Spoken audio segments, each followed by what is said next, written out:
The second half of the season is upon us. The Red Sox and Yankees, the two best teams in the American League.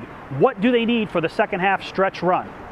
Hey everybody, it's Paulie. Welcome back to This Week in Red, and welcome to Lansdowne Street at historic Fenway Park in Boston, where we're talking all things Red Sox and Major League Baseball. So the second half of the season is upon us, and the Red Sox and Yankees are gearing up for the stretch run. They both had successful first halves, but what do they need to make that final pennant push in the second half? Now, I fully expect both teams to be playoff teams. They're so far above the other teams in the American League that both should make the playoffs with no problem. I don't even see another team out there to really challenge them for the wild card. The only possible exception would be Tampa Bay, and I think the Rays are going to fall short a little bit. I think in the end they're going to miss their guys like Carl Crawford and Matt Garza. I think guys like that really were big contributors to the Rays in past years, and I think in the end they will miss those guys. So that leaves the Sox and Yanks. Let's break it down by position groups to see how the teams are going to fare in the second half. And let's start with starting pitching.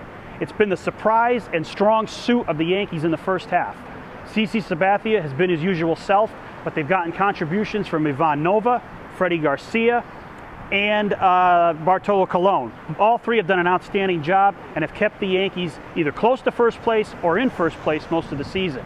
And they've had a decided advantage over the Red Sox, who've been dealing with a lot of injuries in the pitching rotation. And that's continuing right now as the second half begins.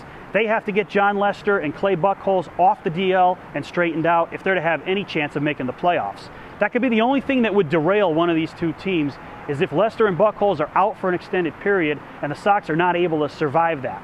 But I do think that both will get straightened out and that they will add Josh Beckett to the mix. They'll have a good 1-2-3 in that second half. And if they can get to the playoffs, watch out, because you don't want to face those three guys in a playoff series.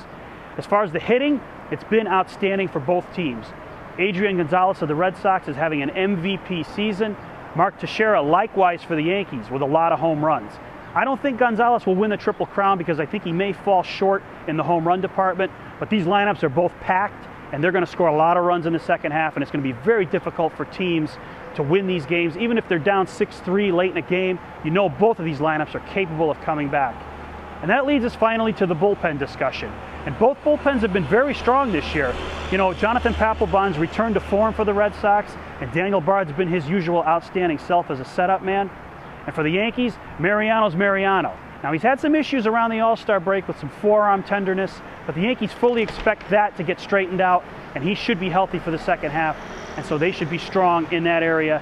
And again, it allows both teams to really just plan for the future and see where they're going in the second half, which looks like the playoffs. I think both teams will make trades in the second half, and I think both of them will trade for pitching. I know Theo Epstein has said that he would trade for a hitter, but I don't see it. I think the Red Sox have plenty of hitting. I think with the concern over John Lackey as the fourth starter, not really sure what's happening there, that I think Theo will be in the market for a third or fourth tier starting pitcher, and I think the Yankees will be in the same boat with that. I think they'll be looking for a middle of the rotation guy to kind of bolster their fortunes as the season winds down. But what do you guys think? What do you think the second half holds for the Sox and Yankees? And what do you think the outcome will be for both teams? And will we see both of them, as expected, in the playoffs in October? Thanks for watching. Don't forget to subscribe and tell all your friends about This Week in Red.